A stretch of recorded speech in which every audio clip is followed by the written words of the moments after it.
Hey everybody, Foley here. Welcome to the weekly news recap, the 17th to the 23rd of March 2025. So, this week, or at least this weekend, GDC is currently ongoing.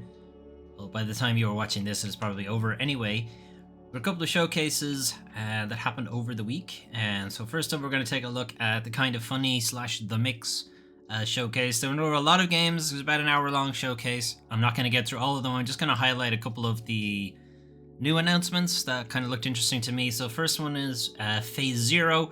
This is sort of a throwback game to kind of the old original Resident Evil 1. There's a lot of Resident Evil 2, actually, to the game itself. So it's going for like that PSX, PS1 kind of survival horror throwback stuff. Flint Peak 94, I think it's even roughly around the same timeline as Resident Evil. Anyway, yeah, there's a lot of Resi 2 here. And that's not a bad thing. I mean, Resident Evil 2 is one of the best survival horror games, and the remake is also one of the best survival horror games.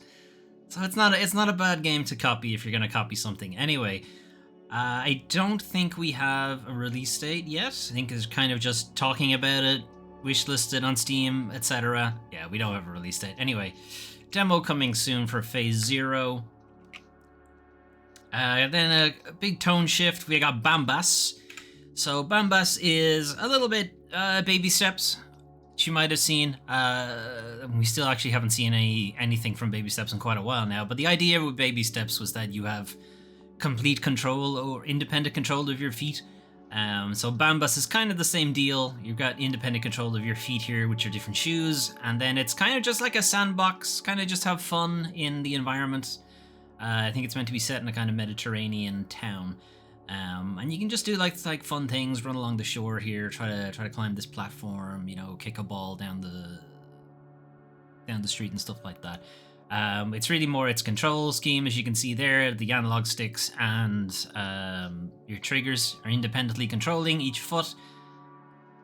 What I am kind of curious to do is, like, the idea is obviously that they're just not showing your legs and the rest of your body, right? But there's obviously supposed to be some distance for how far your feet can get apart, right? There's a limit there.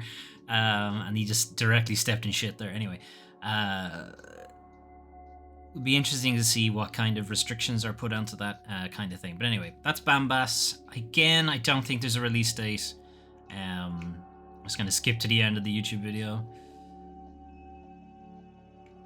I skipped too far. I knew I was going to do that. Anyway, we'll have to manually do this. 2025, some point. We don't know when. Then we have Burning Sword, Death Sun. It's kind of, we're seeing a little bit of a renaissance of slash 'em ups. Very old school PS2, PS3 type games. Just think of the very old God of War, and then all of the clones that appeared after that. So we are seeing a lot more of those kind of games.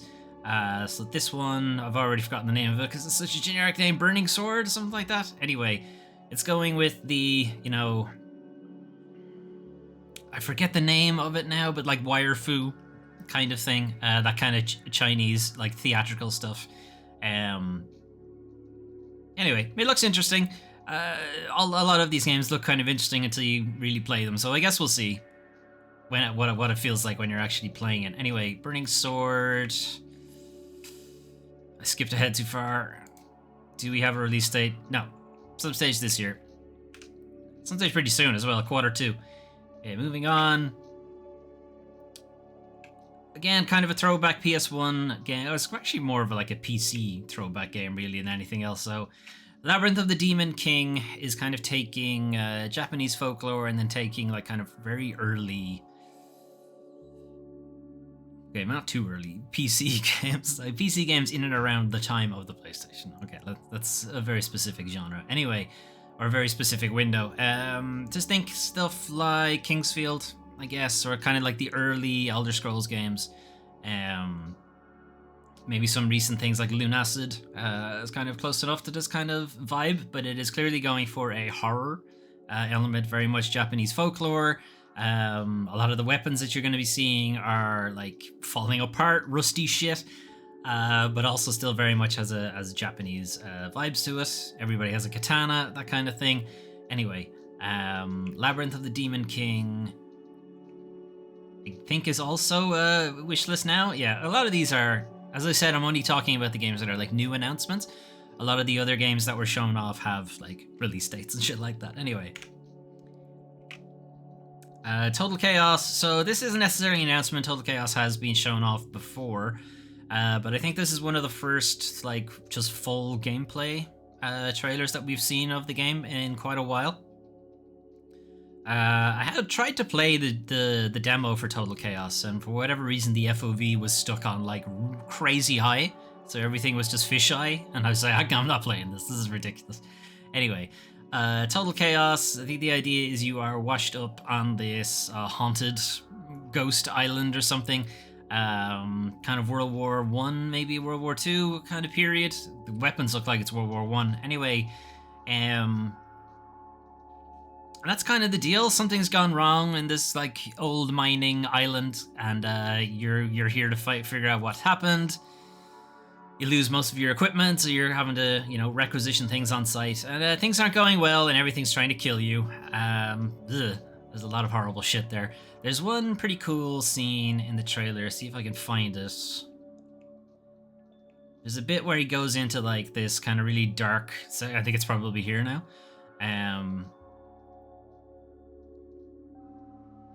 Yeah, it is this bit. Okay, so he takes out the flare, and then he's got all of these horrible fucking things, and like they don't look right. They're all kind of off-putting, but then as you get closer to them, some of them start to move. Like that one's twitching, and it's very and you're seeing like, look how many of them there are, right? There's fucking dozens, maybe 100 or so, maybe more than that. Your flare goes out and you're like, fuck. I'm out of here. I'm out. Oh no, they're all awake. Oh god. Oh jeez. Oh man. Oh god. Okay. Anyway, it's good. This is a really well put together trailer piece. Anyway, that's Total Chaos. I don't think there is a demo available for it now, but as I said, it was a bit weird when I tried to run it, so maybe it's been updated since. Anyway, do we have a release date? No, we just have played the demo. Oh, it has a VR port. You know what? That might have been why the FOV was all fucked up, because it might have been set on that mode. Anyway, moving on. Last thing that I thought was interesting, at least from the Mix Kinda Funny showcase. This is Void Martyrs. So this is kind of a top-down survival horror thing in space. You're playing some kind of space nun. On some kind of crusade, or maybe some things have gone wrong. There's a lot of dead space to what we're seeing, even in the isometric moments. It's got like, I know it's in space and it's obviously in the future, but there's a lot of the crusades in a lot of kind of the imagery. Maybe it's going for more of a Warhammer beat. And anyway, Void Martyrs. Release date? Maybe? Thinking about it? No, it's another wish list on Steam. Okay. Anyway, that wasn't the only showcase. There was another, it was a Future Games show that didn't have quite as many brand new games to show off. Did have a few, so I'm going to go through a few of those now. So, this was rumored for a long time that Painkiller was going to be either rebooted or remade or remastered or something. I think all the way back in 2021 they were talking about it happening, but anyway, it's a thing now. So Painkiller coming back, some co-op stuff and some crazy weapons, and it's got a lot of Doom 2016 in there. Anyway, good stuff. I don't think it has a release date or anything, but it's on its way. I keep thinking these trailers are longer than they are. Some stage this year, so the end of this year.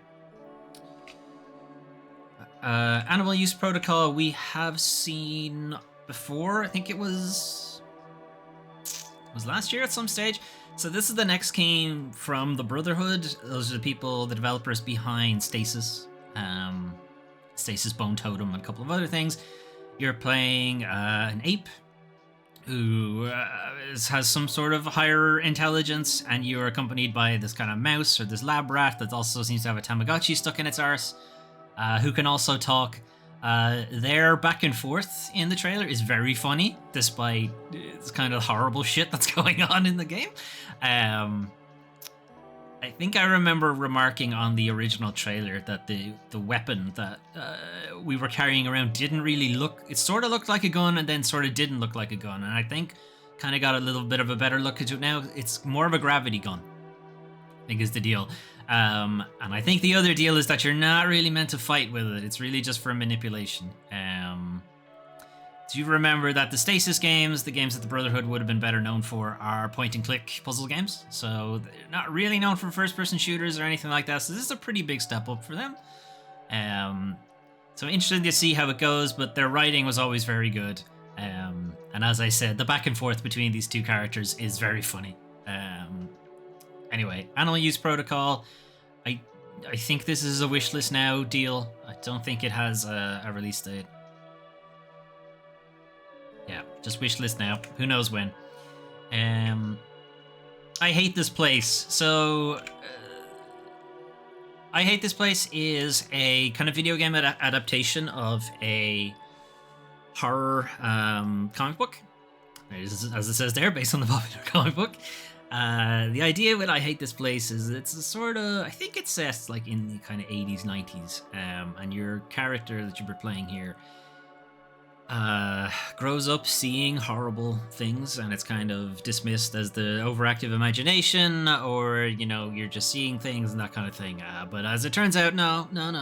You're really seeing this horrible shit, and now it has fully made itself known in the world, and now it's a bit of a survival horror situation. I'm not clear if it's like a full-on like campaign, or if it's got like kind of a roguelike element to it or something like that. I assume it's like a campaign. Anyway, 2025, some stage this year. We don't really know when exactly. Pioneer, again, this says official gameplay trailer number 2. This is the first I've heard of the game, so I guess this one has passed me by. I'm not necessarily surprised, because it's billed as an MMO stalker kind of thing, and I just figure that's never gonna work. But it looks pretty good. If it wasn't an MMO, I think we'd probably be a little bit more interested in playing it.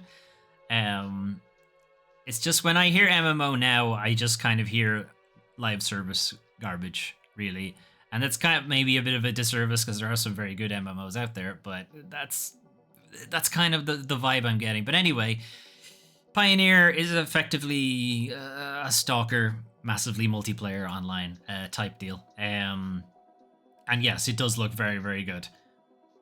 It's almost looking way too good for an MMO, to be perfectly honest. Anyway, release date wise, I don't think it's anytime soon. I'd appreciate not being stabbed by whatever that thing is. 2025, some point. Not sure when. Okay, last one. Again, this isn't a new game. This was shown off actually at the last Future Games show, Industria 2. I'm kind of just putting it in here because I've recently played the original Industria. And I was kind of basing that playthrough off having seen the Industria 2 trailer and thinking, oh, this is like a really interesting first-person, kind of spooky, scary, like industrial horror kind of thing. And the first game is not that at all. It's not that at all. It's got like a kind of weird time travel, fall of the Soviet Union kind of thing. Except it's not really time travel, it's more like dimensional hopping. Anyway, it does have like shooting elements to it as well, but it's really not that kind of game. But Industria 2, at least everything they've shown from the trailers, makes it seem like it's a very different genre of game. So yeah, I'm kind of curious about that, but I was definitely bamboozled when I started playing the original game. Release date... Nope. It's all just... Everything's just whisked just now, I guess. Alright, anyway, moving on. Middle of the month, so... Or coming to the end of the month in some cases. So the Xbox Game Pass second wave for March is being announced. So we're looking at... Also, I got my Chrome extensions fixed. So we got Atomfall, which will be next week, and then Blizzard, the Arcade Collection is a bunch of old Blizzard games you've potentially never heard of. Mythwrecked Ambrosia Island is a little bit of a Stardew Valley type thing. Octopath Traveler is a very good JRPG done in the HD 2D style, like Triangle Strategy, like the more recent Dragon Quest remakes and so on. And Train Sim World is exactly what it sounds like. Train Sim World. It's a train sim game. Anyway, what I did actually want to point out on some of this is actually the Atomfall one. So this is part of Xbox Game Pass. It's in the Ultimate tier, which is meant to be when they did that revamp for Game Pass and they started saying, no, it's not day one with Game Pass Standard anymore. Now you need to pay more to get the day one with Game Pass stuff. But if we take a look at the release date for Atomfall, it's March 27th. That's Friday. The problem is, that's not when Atomfall comes out. Unless you're going to buy into their weird marketing bullshit thing of pay more money to play the game early. Early, you're not paying. It's not early. It's when the game fucking comes out, which is Monday. So now, day one with Game Pass, still, even on the Ultimate tier, doesn't mean day one with Game Pass. It's just getting shitter all the time. Anyway, Atomfall, its marketed release date is the 27th of March, but its actual release date is Monday, which is the 24th of March. So what are you even bothering to pay Game Pass for at this point? Anyway, moving on. Those are some of the games you can play soon. What if you want to play something now?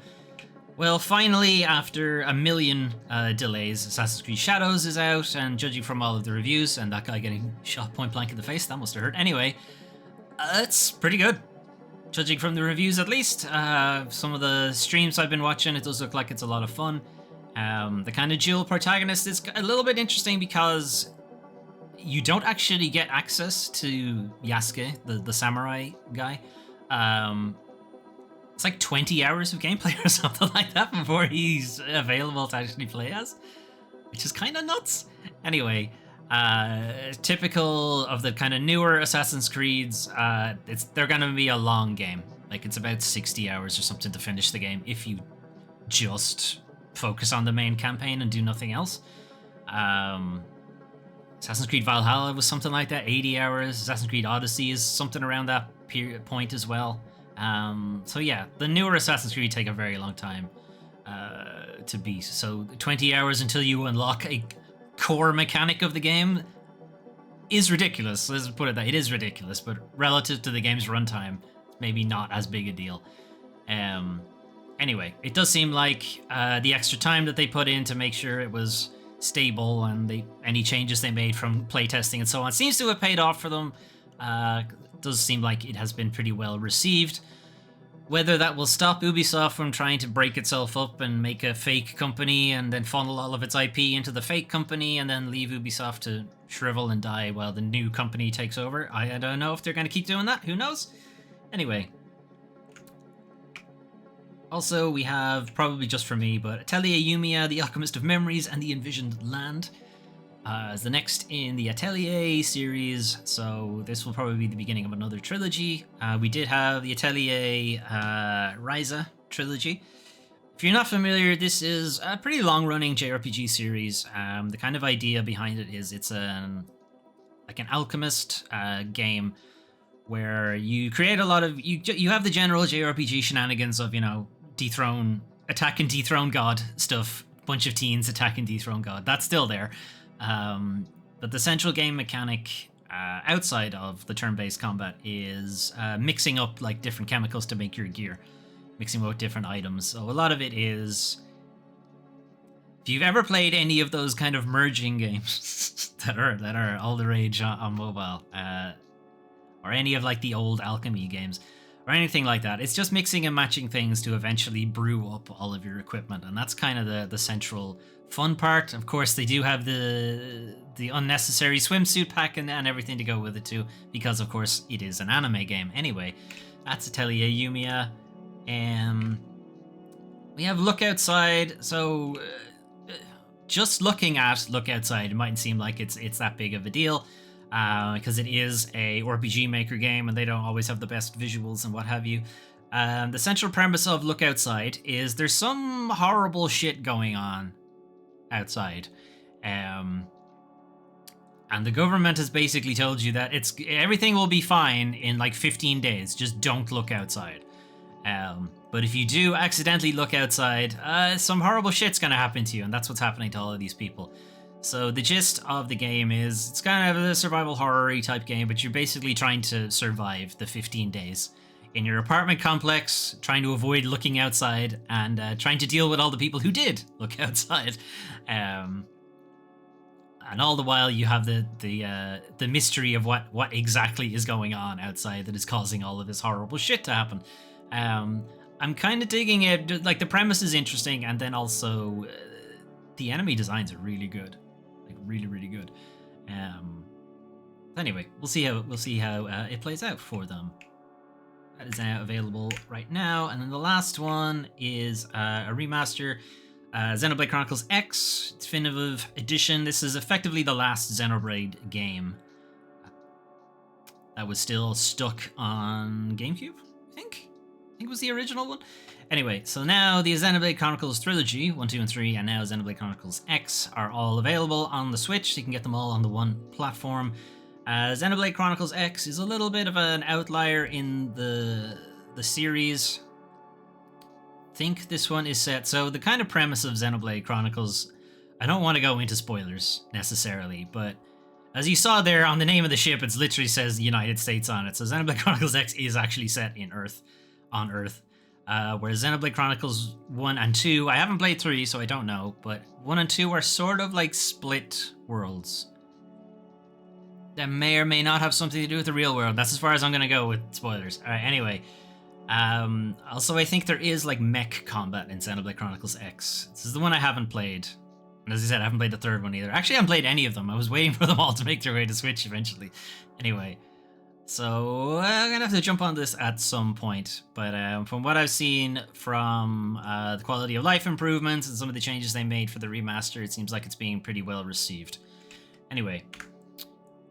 Unfortunately, though, it is now time to talk about the worst part of video games, the video game industry. So, as I said, GDC is currently ongoing, the Games Developers Conference, and one big thing that was announced at the Games Developers Conference is a North American union, effectively, for video game workers. So the United Video Game Workers Union is going to be built in partnership with the Communication Workers of America, which is probably the one you've heard about the most for video game unions. That tends to be the umbrella union for United States-based unions. So the United Video Game Workers, or the UVW, UVWCWA is effectively what it's going to be known as, is Canada and the United States, which is both pretty big video game industry hubs. So this is pretty cool and pretty good thing to see. It is a direct join union, which is both a good thing and a bad thing. It does not represent a single workplace, which is kind of the bad thing. But the good thing is you don't have to wait for your company to effectively build its own union, then go through the voting mechanics that can be subverted by the owners of the company, and they can do union breaking stuff and shit like that. And that's why unions don't take off inside a company. The problem is, if you're the only person in the company who signs up to the direct join union, you can probably pretty easily be let go because you won't have too much leverage. So you're really relying on everybody joining it. It's kind of the way, it's kind of the downside to a direct join union. Anyway, so both full-time and freelance workers across various disciplines can join. This includes working in art, writing, design, QA, programming, narration, environmental design, all of that kind of stuff. Basically, if you work on the thing, the product, the video game itself, you can join the union. It doesn't say if marketing is included. It's kind of in between on whether marketing counts. I'm not sure if they do. I kind of feel like you should let them join, but who knows. Anyway, those affected by layoffs can also join, so you don't have to be currently working in the video game industry if you've just been one of the many layoffs. And the whole reason why this union was created in the first place, you can still join this union. Anyway, going through it on the website, their manifesto and so on, it's all pretty like basic shit. Anyway, sustainable growth instead of short-term boom and bust hiring cycles, which is a very typical of the video game union or the video game industry, is you will hire on when a video game is in active development, so you'll be hiring in a lot of people to get the game made, and then once the game is made, everybody gets laid off. And that has been the way the video game industry has worked pretty much since its beginning, and it's very shit. It's a very shit way to run a business. So they want that to stop. If it is going to happen, they want very much advance notice of layoffs. None of this finding out you've been laid off the same time the public finds out that you've been laid off, you know? Finding out you've been laid off while you're on maternity leave, this kind of shit. Paid time off following layoffs. You can't just cut my pay immediately. You gotta actually protect, you know, my job security effectively. Prove severance pay, so if you are going to be paying for time off, the pay needs to be better. Extended health insurance for laid off workers. Again, in the United States, your health insurance is very much tied to your employment. This is not necessarily the case everywhere else, but in the US it is. Recall rights. Those who are let go. So this is actually kind of an interesting one. Those who are let go get priority when the company starts hiring in. So it is very much a case of, again, talking about this boom and bust thing where they hire in a lot of people, make the game, and then fire them again. It is very common for those exact same people to be hired on again for the sequel to the game, instead of just fucking keeping them, or whatever. So the recall rights idea is they get priority if they've worked on the game already, or if they've worked on that company before. They should be getting, you know, you should be reaching out to them for hiring and not forcing them to go through the interview process again.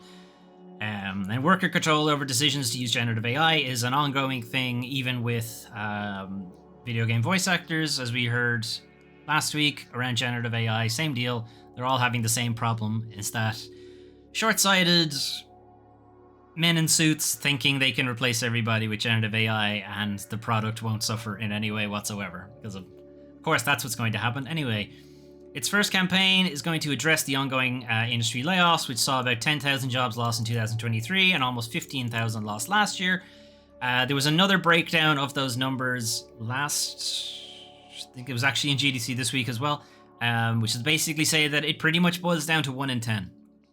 So it's 1 in 10 developers have been laid off in the video game industry just last year, which is like textbook definition of decimation. It is not incorrect to say the video game industry was decimated last year, because it is exactly what happened. 41% of surveyed developers reported being affected by layoffs in 2024. So that's not good. Anyway, there's a petition going around now at GDC as well, demanding dignity and job security for all video game workers during GDC this week. There's some hosting panels and stuff like that. From the Communication Workers Senior Director, Tom Smith, the creation of this union was not done in isolation. It's a cumulative effort by the thousands of video game workers who have been fighting for years to redefine what it means to stand together and reclaim power in one of the largest and highest grossing industries on the globe. For an industry that makes so much money, they are remarkably poorly paid. It is very common for video game developers to leave the video game industry because of the poor pay. They can jump into software development roles outside of the video game industry and make just so much more money with a arguably inferior skill set. Like, what I mean, I'm probably going to get shit for that now, but anyway, what I mean is video game development is very hard and does require a very specific skill set for video game development, because it's a real-time system. There's a lot of things all happening at once. They all have to talk to each other at once, and it all has to run smoothly and hit that 60 frames per second kind of stuff. That requires a level of optimization that is not apparent in enterprise software or consumer software on like mobile scenes and stuff like that. And I'm a mobile developer. I can tell you that level of optimization is not thought about at all. Just try running anything off Microsoft 365 these days. They don't care. But it's very important for video game development. So the fact that they get paid less for making a easily more complicated, more complex product is bullshit. Anyway, As video game studios have consolidated, the workers whose creativity, dedication, and skill bring the games to life have become more an afterthought. They are subject to endless cycles of layoffs and rehiring as corporate executives pursue short-term profits at the expense of a sustainable future. We did, and the rest of the article is kind of talking about how Blizzard and Activision saw a lot of unions being created. Bethesda under Microsoft also seeing a lot of unions being created, and so on.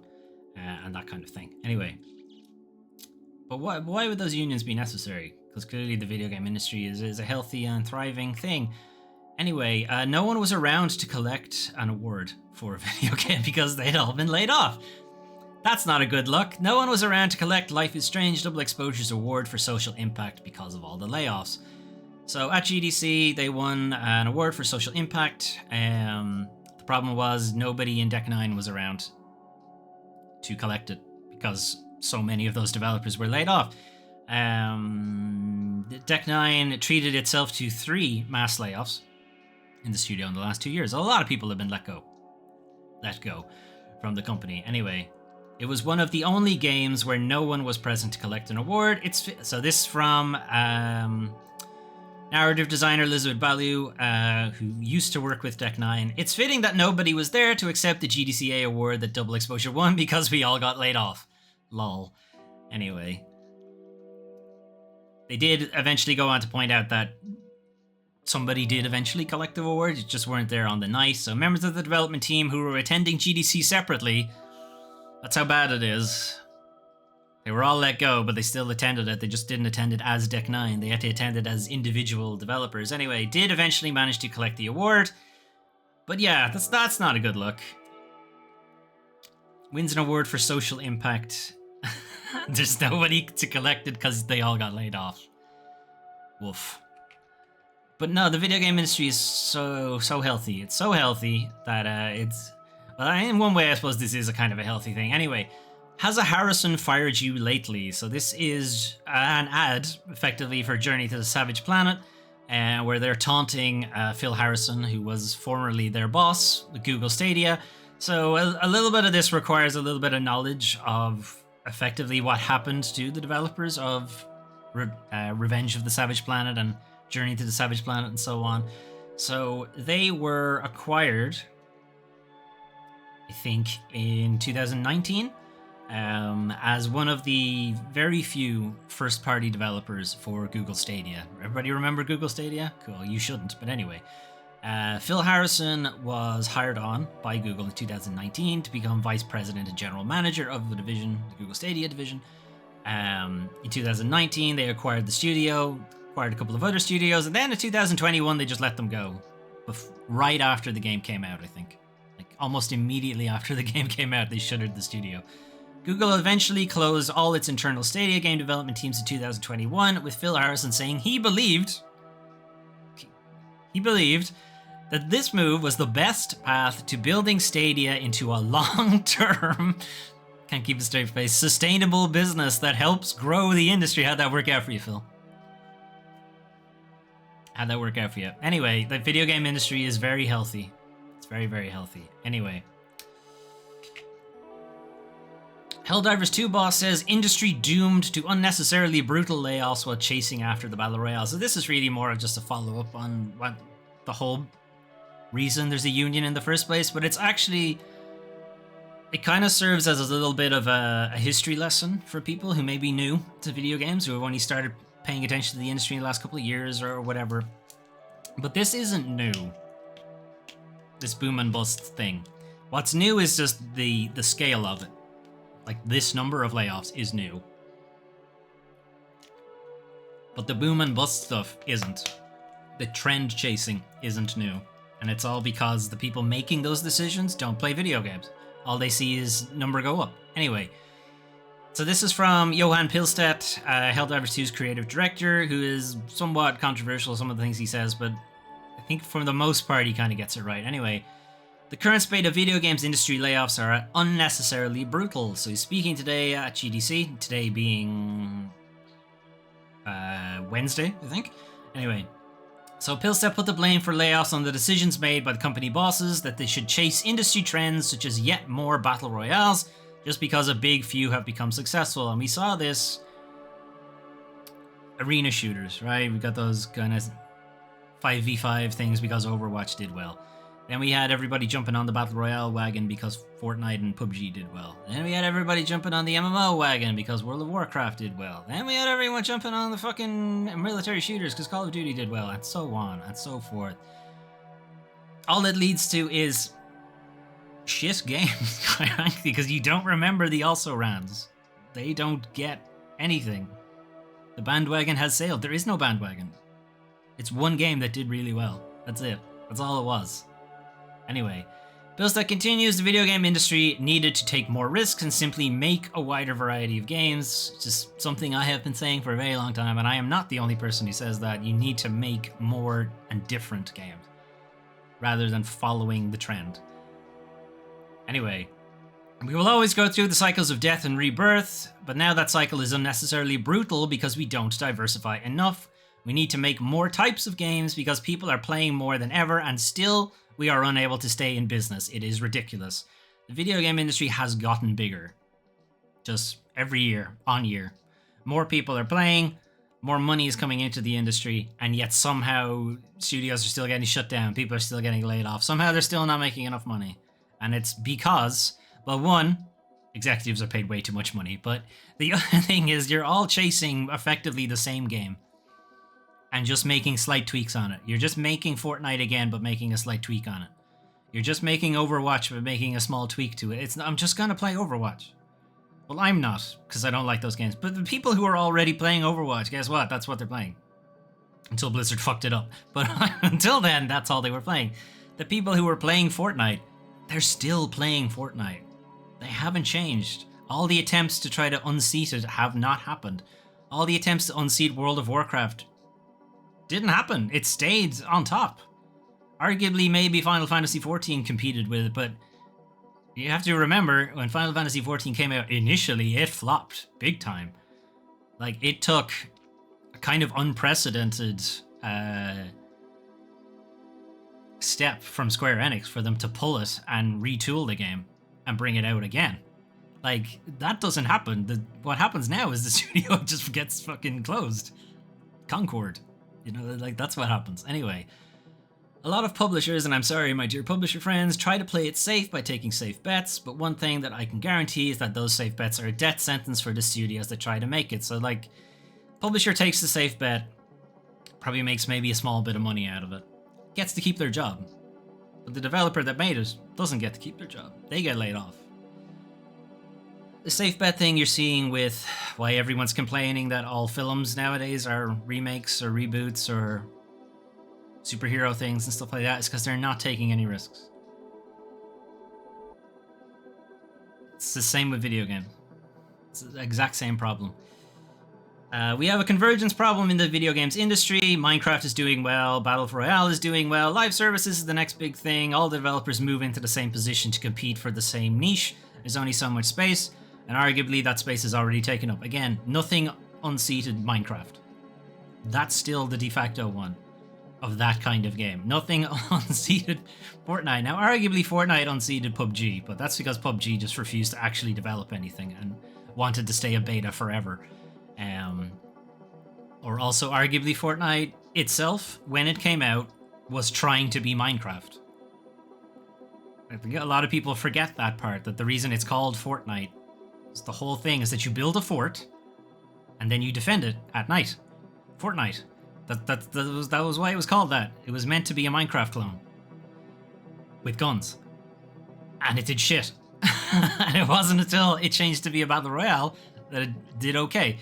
And then PUBG just stopped innovating and then Fortnite took over. Anyway, live service stuff's the next big thing. It's not, I would argue, it's dying. It's an issue we'll talk about now later on, but whatever. Anyway, what happens? Lots of unsatisfied players are saying, well, what about my needs? I want to play some game and I have lots of money to spend. Unfortunately, everybody is chasing after Battle Royales. I don't want to play Battle Royales. What happens? You don't get my money, basically, is the end result of that. Make your games according to your studio's foundation and style. Don't copy others. Instead, think about what you want to make and take a gamble on it. Now, the problem with that is the people who actually can think about something they want to make and take a gamble on it aren't the people who make those decisions. Because the people who make those decisions don't do the think bit. They don't understand what makes a game good. All they understand is that game is doing well, so make that game. And that's why we have 400 Battle Royale clones. That's why we have failing arena shooters.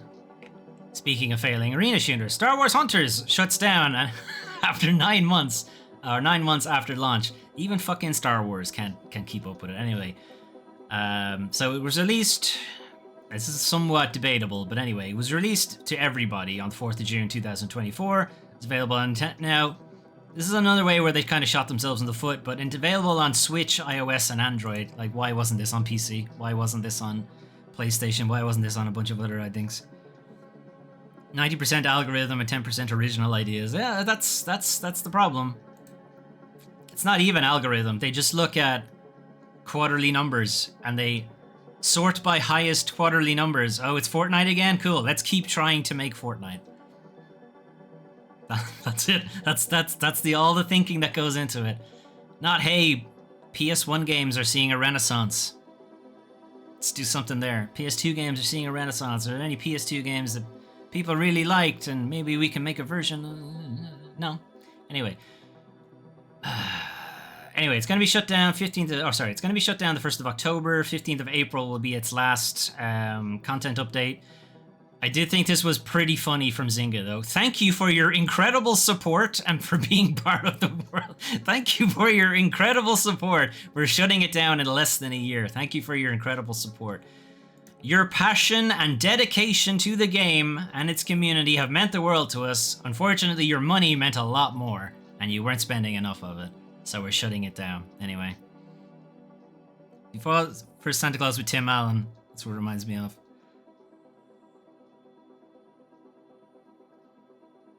What, Fortnite? Looks like Santa in that. Anyway. 9 months. I mean, it did better than... fucking everything did better than Concord. But still, didn't even make a year. Now, they're saying, like, it's debatable on this date. It actually came out in India in, like, 2021. It's here somewhere. Yeah. So it had, like, a limited release in India, the Philippines, Southeast Asia, effectively, and New Zealand and Australia. 2021, then it was opened up in 2024. It's kind of a weird one. Anyway. What is very shit, though, is that Zynga says it will turn off all in-app purchases on the 15th of April, so it's still going to get its little bit of money at the end for people buying the season pass or whatever. And is citing this as the reason it won't be refunding any season passes or paid currency players have bought. So any money you've put into the game, you're not getting it back out. Basically. Crystal purchases will not be refunded if you have any... Now, by the sounds of things, I don't think too many people were playing the game in the first place, but if you do have any premium currency locked in the game, you're not getting a refund on it. Just get fucked, more or less. The video game industry is doing very well and is very healthy, you guys. It's so healthy that PC gamers only spent 8% of their time playing new games last year. That's good. Remember how I was saying everyone's just playing Fortnite? Everyone's just playing games from ages ago and you're still trying to chase the trend of unseating them instead of making something new. Like, there was an argument a while ago, it was the last week, maybe 2 weeks ago, that everyone's going to try to make the new Balatro or something, and it's like, no big video game publisher would have even looked at Balatro. They wouldn't have even tried to make it. They would have thought, what the fuck is that? That's not a live service bullshit thing. We don't want to make that. And yet, it's taken over everybody's life. Anyone who's played it, at least. But even saying that, it's still only like 8%. Anyway, there are more folks spending more time playing PC games than ever before, but they're increasingly spending their time playing older stuff. So market research firm Newzoo estimates that only 8% of PC gaming hours in 2024 were spent on games that came out in 2024. So that's games like Helldivers 2, Black Myth Wukong, Elden Ring, Shadow of the Erdtree, Balatro, Metaphor, ReFantasio, those kind of games. Like, all very, very good games. Hardly anybody played them. On PC, at least. On console, it's a little bit different. You could argue it's because the PC library is effectively stretches all the way back to the beginning of PC gaming, whereas the console library is a little bit more narrow, but it's the same kind of thing you're looking at. Overall playtime hours are growing, but concentrated in AAA and at times cannibalistic. So cannibalistic being is that people are playing the same genre, which is either arena shooter or MOBA or Battle Royale or whatever. But it's being cannibalized in that it's basically just one game that's taking over the whole thing. So this report was presented at GDC this year. The battle for audience hours is fierce and near zero sum because you decided to make your game a second job. And so now people feel compelled to keep playing that game, and only that game, to get the most out of it because they bought the Battle Pass. And the Battle Pass doesn't unlock all of the things right away. No, you got to play the game for 400 hours a month or something stupid to get everything, even though you paid for it. You still got to do that. So now everyone feels like they spent money on it, so now they got to spend the time to play it. So people who are just all in on Destiny, all in on Fortnite, all in on Roblox, all in on League of Legends, whatever it is. PC gamers are much more likely to be playing games that are at least minimum 6 years old. Roblox, League of Legends, Fortnite, consistently at the top. Games like that accounted for 67% of PC playtime, while games that were between 2 to 5 years old were for 25%. Significantly less. There's people who are gone in on the live service thing, got in early on it, maybe, and have now invested so much money into it with their V-Bucks and their Robux and whatever League of Legends premium currency is and what have you. It is so difficult for them to walk away from it. And yet you want them to walk away from that game for a very slightly different version of that game that you have shown won't be around for 6 years. You'll get rid of it in 9 months, like Star Wars Hunters. Fortnite has 4 battle passes going at once, all bought separately unless you buy the monthly again, and you're gonna feel like, well, I paid for them, so now I gotta play it. How fucking long does it take to unlock all the stuff in a battle pass? Is it the exact length of the battle pass? These things are fine-tuned. They know how much stuff to put into it, which means that you'll be essentially just playing Fortnite for the exact length of time it takes to unlock all of it, until the next battle pass comes out, effectively. They're fine-tuned. They're not just randomly, we'll put a bunch of shit in it and that'll be it. No, they know exactly how long it will take. They have the data to do that.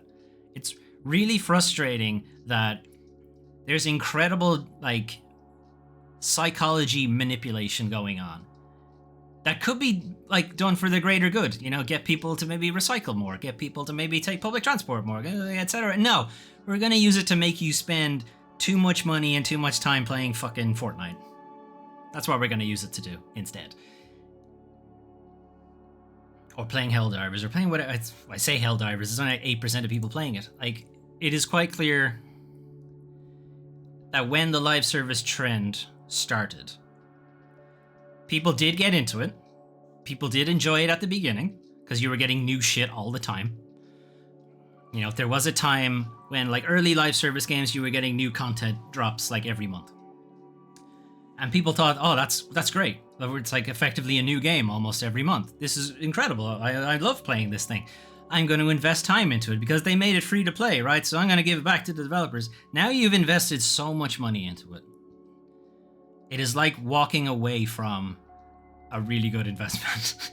It's like walking away from, how to even put it, a relationship almost.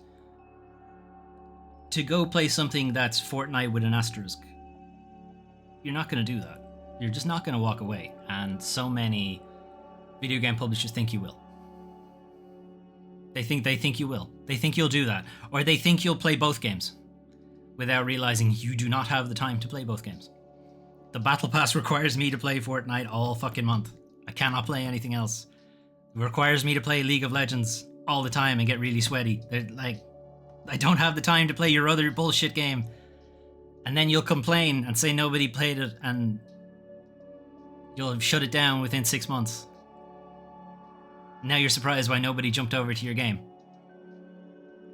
Anyway, that and the in-game currency is a smart play on them. A lot of people don't realize how much when you spend using V-Bucks versus everything. They are very smart to do. Well, okay, so just two things. One, they're very smart to do it because there's no real money tag beside it.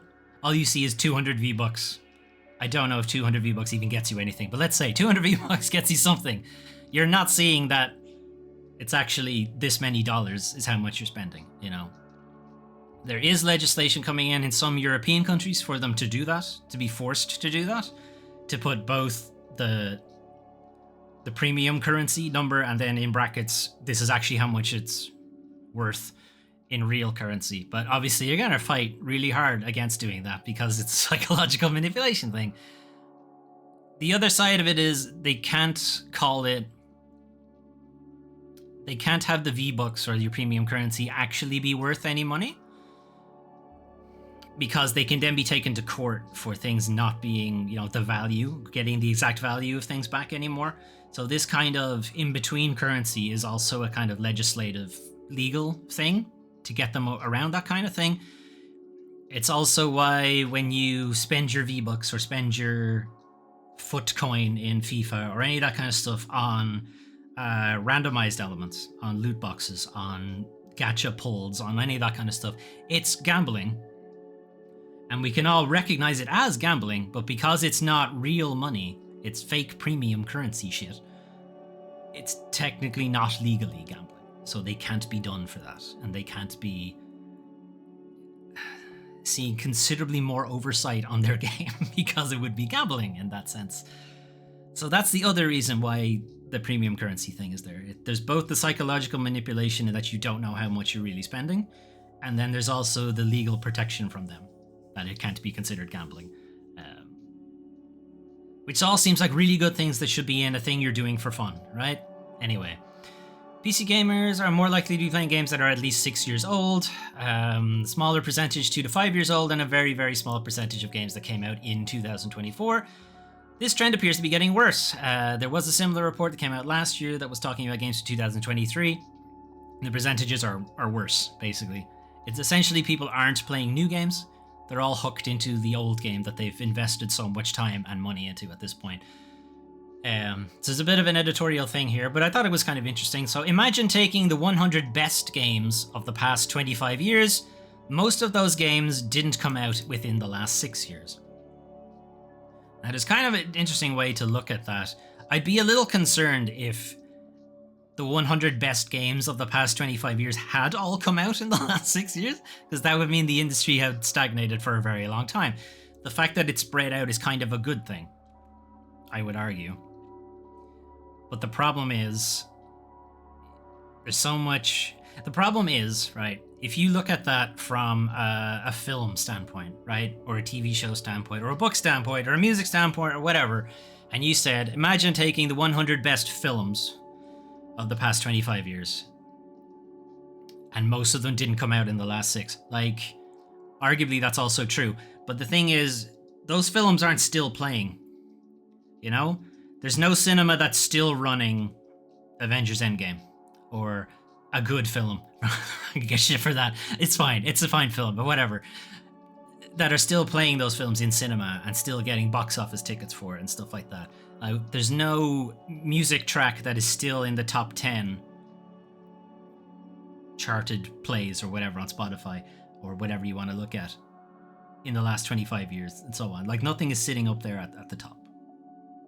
In video games, they are. GTA 5 is still there. Fortnite is still there because it's still generating money. That is stagnation. That's a problem. If the top 10 games are all games from fucking years ago, that's not good. That's an unhealthy industry. If all of the top 10 films of the last 30 years, and they all came out 25 years ago, you would say, what the fuck's going on in the film industry? You know, if all the top 10 chart of music and all of it was from 80 years ago, you'd be like, one, that's impressive, but also, the fuck happened to the music industry, you know? But no one says, what the fuck happened to the video game industry? And it's because the product stays on sale, if you like. People keep playing it because it's a forever game. It lives forever. Like Fortnite, like League of Legends, like World of Warcraft, like whatever. So the industries aren't exactly comparable. And that's the reason why. It's because you're still putting money into Fortnite. You're not still going to the cinema to watch whatever. Because it's done. Its theatrical run is over. And in the old days, that was how video games worked. The game came out. Everybody played it. Then everybody stopped playing it. Then they played next game. And that's the way it worked. That's how the industry thrived. And now it's all stagnated because everyone's chasing this live service thing. Not taking into account that everyone is playing Fortnite. Or whatever the de facto live service version of the game you like to play is. Destiny. Maybe Helldivers. League of Legends. Valorant. Whatever it is. They're cemented. They're in that spot. They're not leaving. Unless they fuck it up like Overwatch. They're not leaving. Do something else. Anyway. Anecdotally, new games, no matter how great they are, have a much smaller shot at breaking through the noise and becoming one of the select few that garners lots of attention and players. The result is more ruthless competition for existing players' attention, which is exactly what we've been talking about. Bigger studios and publishers being less willing to take risks, which is what the Helldivers 2 guy was talking about, on new genres, ideas, and franchises, and it is left to the indies to make the next big thing, which was Balatro. Right? This is effectively the problem with the industry right now. Anyway, the last thing we're going to take a look at is a new studio has been opened by Sony, and it's going to be shuttered within, who knows. Anyway, Call of Duty Veterans' new PlayStation first-party studio is official, called Dark Outlaw Games. So, this news article, the last couple of news articles are all effectively the same story, which is the industry is stagnating. This last one I'm just kind of trying to throw in because it was a random story that came out during the week. Anyway, so Call of Duty veteran Jason Blundell has confirmed previous reports that he's now heading up a new PlayStation first-party studio called Dark Outlaw Games. Blundell was effectively like Call of Duty Zombies guy. It's kind of the guy who came up with that. Who thought shooting zombies? Imagine what a concept. Anyway, in 2020, that was his last like big thing. Anyway, he's now he co-founded Deviation Games. So here's kind of where the weirdness comes from and why I wanted to put this article in, because this has not been explained what the fuck happened with Deviation Games. So Deviation Games was founded in and around 2021, something like that. It was announced, I think, as one of the State of Plays things. Maybe it was just after the pandemic. It was either just after the pandemic or just before the pandemic. I forget which. And then it was shut down 2023, and there was no reason given. Just it went through a difficult situation, and we don't know what the fucking reason was. Anyway, Deviation reportedly ran into a difficult situation in 2023, resulting in almost 90 layoffs, and the studio eventually shut its doors last year in March. Just a few months later, it was reported Blundell, who remember co-founded Deviation Games, Blundell was forming a new PlayStation first-party studios. Deviation was a PlayStation first-party studio. From the ashes of Deviation, with a lot of former Deviation employees joining him to work on an undisclosed new IP. What the fuck is that? They shut down Deviation Games only to take most of the team of Deviation Games and just open a new studio not called Deviation Game. What happened there? It's still not explained. We still don't know. There is some bullshit story happening there that we're probably not going to hear about. I'm sure it's some legal thing. One of the other co-developers maybe had some tie to Sony or something like that Sony didn't like, so they shut down the studio to get rid of them, and then they effectively opened up the studio, didn't like this one guy, and instead of going goodbye, there was probably something in their contract where they said they couldn't get rid of him. So they had to shut down the whole studio, lay off everybody, reopen the studio, hire back everybody except that one guy, and then make a new studio. That's what it feels like. But we don't know. We don't really know. Like, the rest of this article is just talking about some other stuff about what Dark Outlaws want to do, but we don't know what kind of game they're going to make or anything like that. But there's clearly something shady in the Deviation story, and I don't know enough about it to say anything. But anyway, let's leave Assassin's Creed Shadows to loop, I guess. Alright, anyway. that is your news for the 17th to 23rd of March 2025. So there's some interesting games still being shown off at GDC.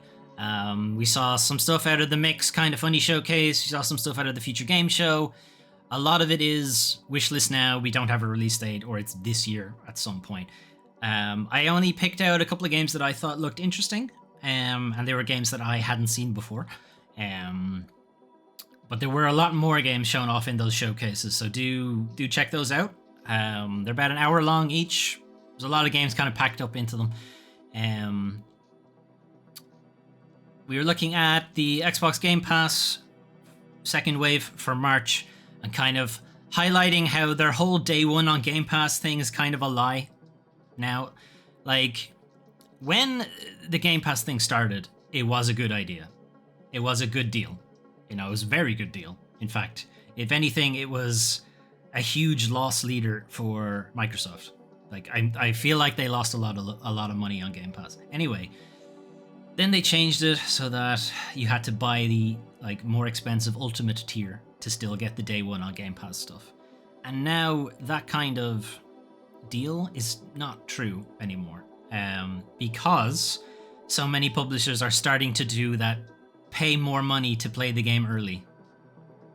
You know, so we'll look at Atomfall, but like a lot of other games have started doing it in previous things to say that, oh yeah, the release date's on a Friday, but if you pay extra money, you can play it on the Tuesday instead. Or the real release date is on, you know, the Monday, but if you pay extra, you can play it over the weekend instead, kind of thing. The release date is when it's available. That's the release date to me. Like, this pay early shit is dumb. Nobody should be falling for it. But the issue is, it is making its way into the Game Pass deal. So the Game Pass deal is you get to play the game, you pay your subscription, and you can play all of these new games literally the day they come out. Except you can't. Because you only play it on the marketed release date. So for Atomfall, this is an example. We're not just going to single out Atomfall, but they are also doing the pay early shit that I don't like. But anyway, the release date for Atomfall is the 27th of March. The marketed release date is the 27th of March. The actual release date is the 24th of March. If you are relying on Game Pass for your day one thing, you paid the Ultimate tier because you want to play the game on day one, you don't get to play it till the 27th. You're not playing it day one now. That whole advertised perk of Game Pass, it's not true. Not a real thing anymore. The best viewers on stream, boo, huh? I don't know. I don't know about that. Let's just get rid of you.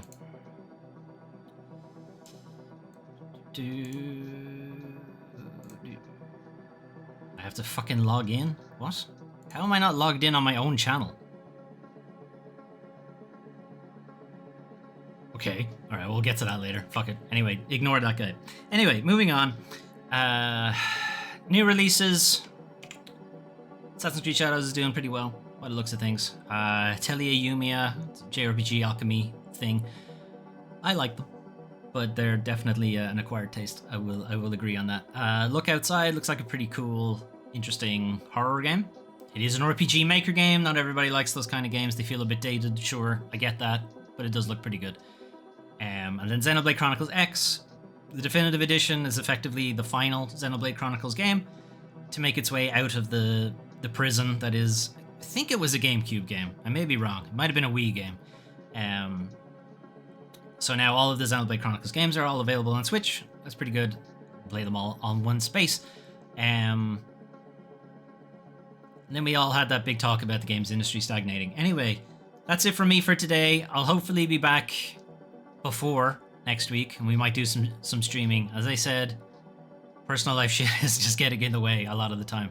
I am trying to get back into doing proper streaming setups, but we'll see how that works out. Anyway, I will be back with some more news, but until then, have a good rest of your day, and hopefully I'll see you then.